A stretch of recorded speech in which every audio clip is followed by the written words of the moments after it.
You ever have one of those mornings where you're pretty sure you woke up in an episode of some reality show you didn't sign up for? That was me.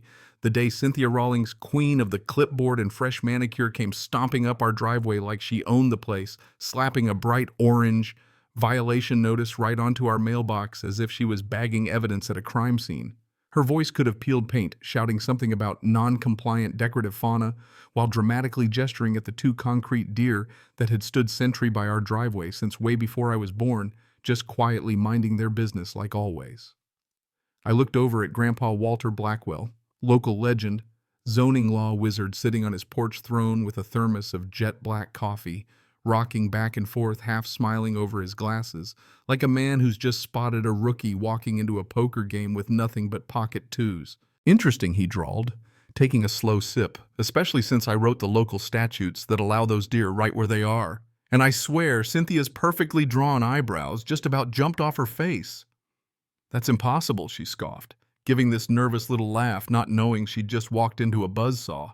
Grandpa didn't miss a beat, set his thermos down with this gentle little clink, then, as casual as a cat in the sun, asked if she'd ever heard of Ordinance 12B, subsection 4. I signed it myself back in '87. Had more hair then, but the signature's still good. That's about when I should probably tell you. I'm Jeremy Blackwell, recently divorced, 2 kids, and thanks to the world's messiest custody schedule, recently relocated back to my childhood home in Clover Trace Hollow. The old craftsman house with its ivy-wrapped porch has been in our family for generations. I'd bought out my siblings to start fresh here, give my kids a shot at the kind of neighborhood I remembered with Grandpa as a built-in babysitter and storyteller. But Grandpa was never your average retiree. He'd spent 40 years untangling the knots of zoning law, and as it turns out, he'd basically written half the property rules this whole county ran on. Now, Cynthia, our new HOA president, freshly elected and treating the role like she was auditioning for a lifestyle channel, she had no clue who she was picking a fight with. Those dear Grandpa had named them Roy and Dolores Concrete, a little weathered, but they'd been there since the Carter administration, greeting visitors like dignitaries. To Cynthia, though, they were a symbol of all that was wrong with our neighborhood visual chaos. She called them threats to cohesion. I swear at one point she even claimed they had malicious intent, which, for a chunk of concrete, is really something. And she didn't stop with us. Ever since she grabbed the HOA throne, Cynthia went on a ticketing spree. The Johnsons got hit for the wrong shade of beige shutters, the Patels fined for having roses not on the approved list. Even old Mr. Chan got a citation for wind chimes that apparently violated the acoustic environment. She even made snarky comments about Grandpa's tube socks, with Sandals muttering, "It's about standards, people." After the first violation notice, the rest came in waves, warnings, then fines, $25 for excessive patina, $50 for non-compliant fauna, display, $100 for aesthetic disruption. The cherry on top was a cease and desist letter on pink, personalized, stationery, threatening liens if we didn't remove Roy and Dolores in a week. Well, that's when Grandpa decided to take off the gloves. I found him downstairs one night, surrounded by more filing cabinets than a government archive, flipping through binders labeled with years and legal codes. "Jeremy," he said, still reading, "grab that box marked County Zoning 85 to 90. Time to educate our dear HOA president." The next morning, Cynthia came marching up again, heels clicking like she was entering a courtroom. Grandpa met her at the door with a manila folder. "Another citation, Mrs. Rawlings." "How delightful. I've got something for you, too." He handed her a copy of County Ordinance 12B, highlighted in yellow, his signature at the bottom clear as day. "See subsection 4. It protects decorative installations that predate your HOA by at least 5 years. Ours have been here since '78.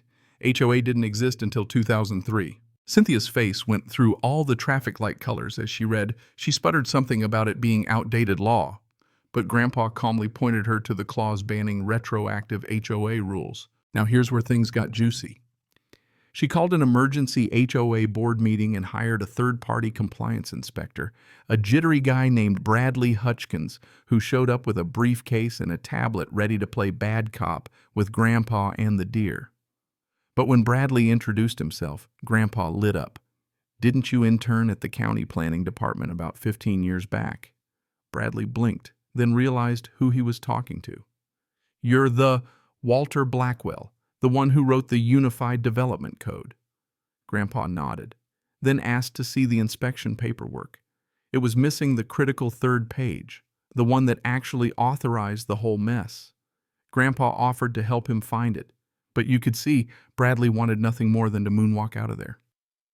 "I think there's been a misunderstanding," Bradley said, sweating bullets. "These deer are clearly grandfathered in." Then Cynthia burst out from wherever she was lurking, shrieking about historical preservation being for museums, not front lawns. Bradley, to his credit, started citing Grandpa's own textbook. He said the deer might qualify as cultural artifacts under the Blackwell framework. I almost choked on my coffee. Bradley went on to explain, right in front of Cynthia, that our HOA bylaws held zero legal standing when they clashed with established county ordinances, especially those written by, the living legend standing in his socks and sandals. Grandpa just stretched, sipped his coffee, and started rattling off all the ways Cynthia's fines weren't just petty, they might actually be illegal. No proper documentation, no appeals process, possibly even mail fraud with those pink envelopes. Word spread like a brush fire. Within days, neighbors were lining up on our porch, clutching their own violation notices, desperate for Grandpa's help. "He'd stamp void on one, laugh at another. She's citing you under a law repealed in '94, he said to the Johnsons. The Patels. Their roses were protected under Grandpa's own biodiversity rules. Even Mr. Chen's wind chimes were safe as cultural expression devices. The legend of Walter Blackwell was back in business. Pretty soon, the HOA board had to call another emergency meeting. The turnout looked like a town hall during a scandal, folks armed with highlighted statutes ready to throw down. Cynthia tried to keep order, talking about the spirit of community. But Grandpa stood up in the back and shut it down. Reading from the original Clover Trace Civic Charter, he helped write, spelling out that our neighborhood valued individual expression, historical preservation, and personal preference as long as it didn't violate health or safety codes. He even pointed out for the record that retroactive aesthetic standards or arbitrary fines were against the founding principles and open to legal challenge. The room got so quiet, you could hear Cynthia's composure crumbling. Somebody motioned to review the board's actions, another to look into Cynthia's qualifications. Within minutes, she was voted out 47-3. Only her and her two besties tried to keep her in. Grandpa was named honorary ballot monitor for the next president. Nobody dared argue. But honestly, the best part wasn't even winning. A week later, the whole neighborhood threw a Decoration Appreciation Day. Roy and Dolores got dressed up in wreaths and capes. Mrs. Kim crocheted them matching scarves and school colors. The Patels promised to plant a rose garden around them, and for the first time in years, the whole block felt like a real community again. Grandpa raised his coffee mug for a toast. May all concrete deer live free from regulatory persecution, and may all HOA presidents remember power is temporary, but a good ordinance is forever. You should have seen the place, laughter, champagne kids running around, the kind of afternoon you want to bottle up for a rainy day. As for Cynthia, well, last I saw she was standing in her driveway watching a Celebrate expression caught somewhere between disbelief and defeat.